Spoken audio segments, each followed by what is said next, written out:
Hello, and welcome to the Kathleen Spracklin podcast.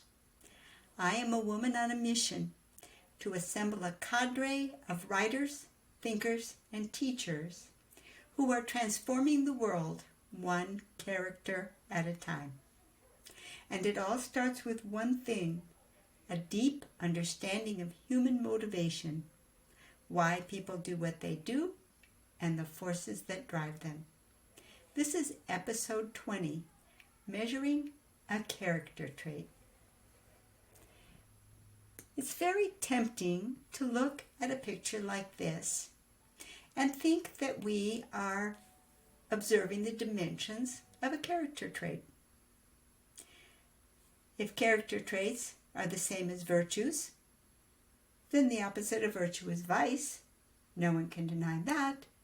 So therefore, are we then looking at a continuum, negative, positive, of vice to virtue? And once we've placed our character on that continuum, then we've measured the trait. No, it's not that simple.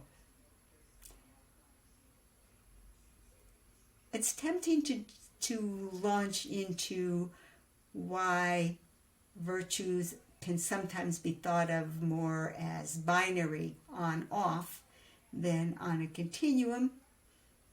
But that's not the direction that I'm going in. I'm building a taxonomy here.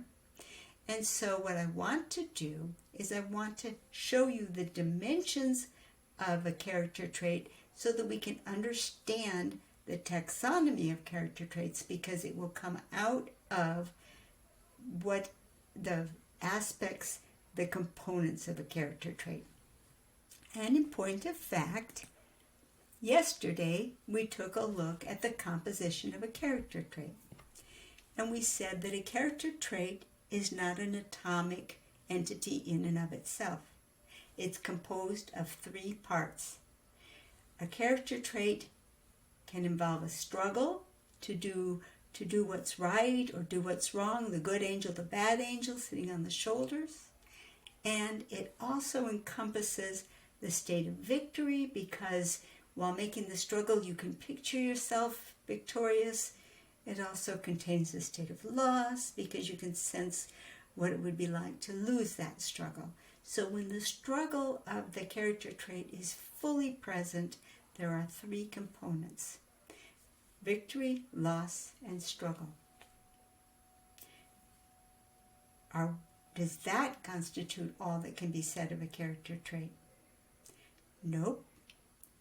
We need to look at how these three components of a character trait can differ according to different zones of awareness.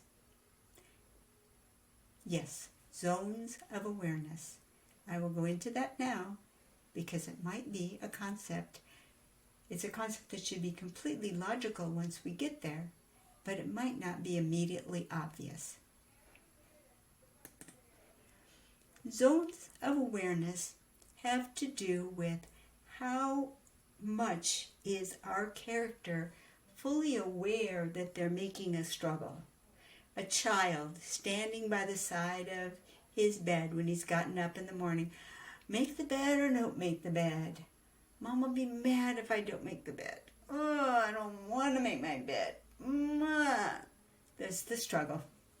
And the very simple victory and loss state right there. When it's just that conscious and we're just that aware, that's the zone of awareness. In the various zones, that's one of the most acute awareness. And we have a name for a character trait that's present to the character well in his grasp, and we call those the rudder traits. And we call them the rudder traits because they steer the direction that the character is going to go in. The choices that are made will direct the shape of the morning. When the kid comes downstairs and Mom says, "Did you make your bed?" The morning could go differently depending on whether the kid said, "Yep, I didn't want it, but I did it." Or he said, No. So you see, that's the rudder, the steering element, the zone of awareness. And in the zone of awareness, all three of the elements of a character trait are present. Now let's look at some of the other zones of awareness so we can see what the choices are. The next zone of awareness that we're going to consider is called the zone of chaos. The zone of chaos is a little less predictable because whenever you make a choice, whenever our character makes a choice, on the loss side and not on the victory side, things can go chaotic pretty quickly. We call these the wing traits because these traits make the character flighty. So the wing traits lose the victory element entirely. It disappears out of the picture, and all you have left is predominantly a loss state with a hint of a struggle. Maybe we could struggle, but it's mostly just loss, struggle, loss. It's a rather depressing trait, a state to be in, the zone of chaos. It's out of the grasp of the character. He can no longer pull it into grasp and make a choice. When things really go to the extreme with poor choices, you end up with a character trait in the zone of aspiration or the pinnacle trait. There's a reason why it's called the zone of aspiration, because in the hero's journey model of a story, that is the trait that the character will achieve just prior to accomplishing the mission, accomplishing the goal to which he set out for. That's also why they're called the pinnacle traits.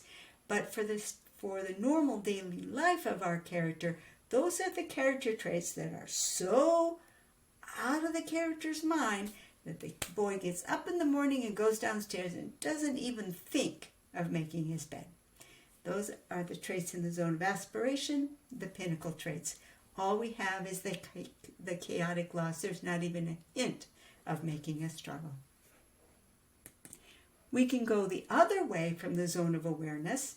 If you have a character trait where the character is consistently making choices towards the victory side, then the victory side will predominate, the struggle will lessen, there will seldom be a struggle.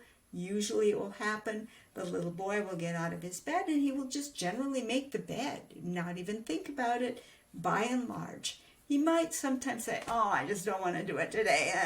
But mostly he'll make his bed and go downstairs. We call this the zone of stability, and these traits are the anchors traits because they give some stability, some weight to the character. The final zone of awareness is the zone of being. In this situation, the character is so accustomed to routinely and always and stably having that character trait that is just a part of the character's being. He doesn't have to think about it.